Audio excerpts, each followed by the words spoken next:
36. My Amish mother-in-law entered our bedroom every night.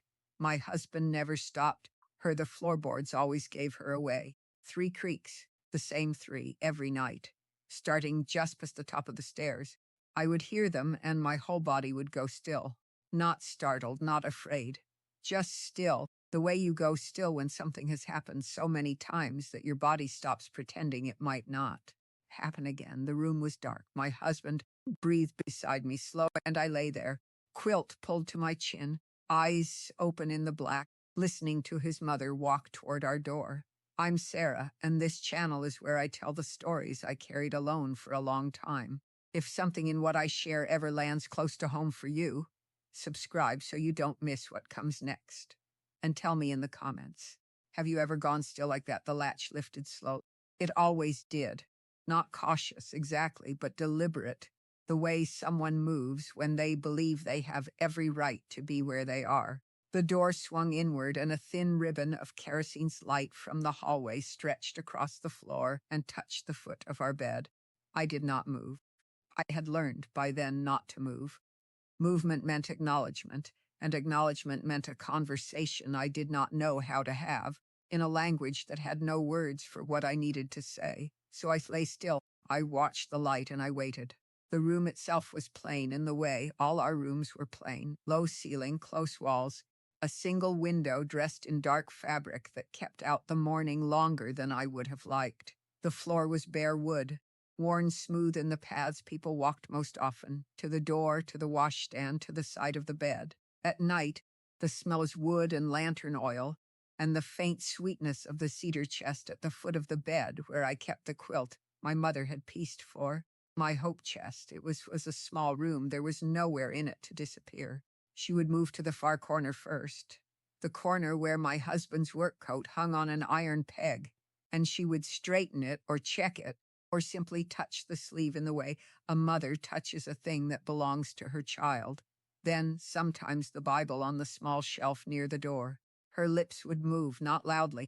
She was not a loud woman. She would speak a blessing over us, or what I understood to be a blessing.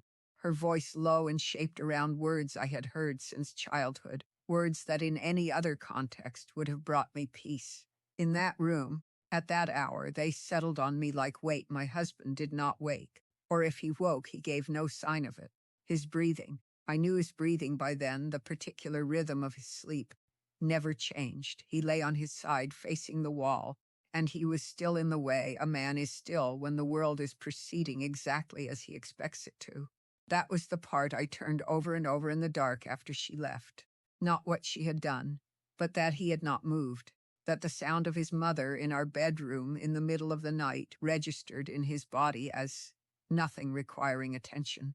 I was 19 when we married. He was 22. We had known each other most of our lives, the way you know people in a community where everyone's farm is within walking distance, and everyone's name is said at the same table on church Sundays. His mother had lived in that house since before he was born.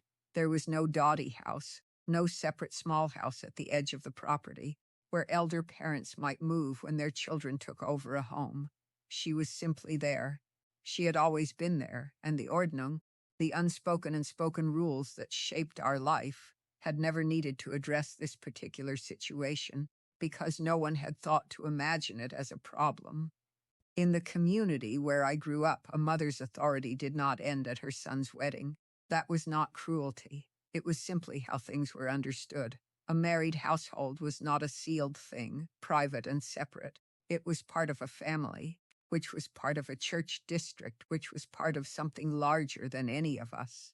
A mother who loved her son well continued to love him, well after he had a wife. She prayed over him. She watched over him. I had been taught this. I believed it. What no one had prepared pray for was the feeling of lying in my own bed in my own marriage and understanding slowly, over many nights, that I was a guest in a story that had started without me. The first night it happened, I was 3 weeks a wife. I thought she had forgotten something. I thought she would not come again.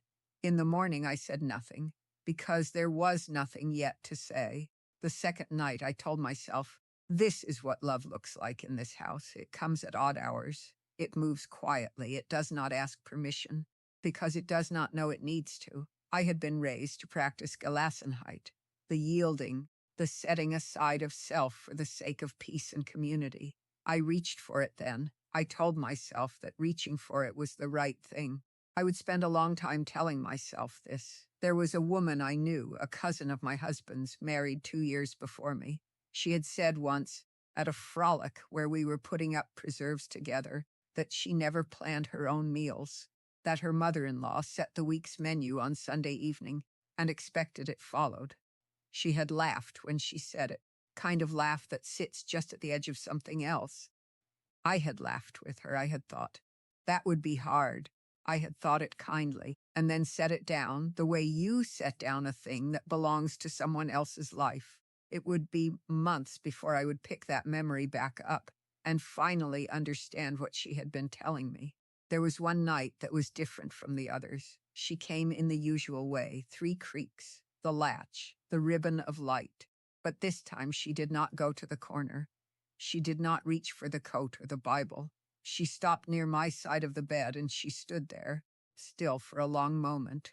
I could feel her looking at me the way you feel warmth from something close. I kept my eyes shut. I kept my breathing measured. I was performing sleep with every skill I had, and underneath that performance, something in me was quietly breaking, not loudly, not dramatically, just a slow, clean crack like ice at the end of winter. When she left, I did not move for a long time, and then in the dark I did something I had not let myself do before. I stopped explaining. Every other night, my mind had been busy. She means well. This is her home. This is what love looks like here. You are being ungrateful. You are being proud. Gelassenheit, yield, yield, yield. That night I let the explanations go quiet, and in the silence they left behind, I finally felt what had been there all along. I was not at rest in my own bed. I had not been at rest for a very long time, and I had been the one keeping myself from admitting it. Gelassenheit is a real and beautiful thing. I want to say that plainly, because I do not want to speak of it as though it were only ever used against me.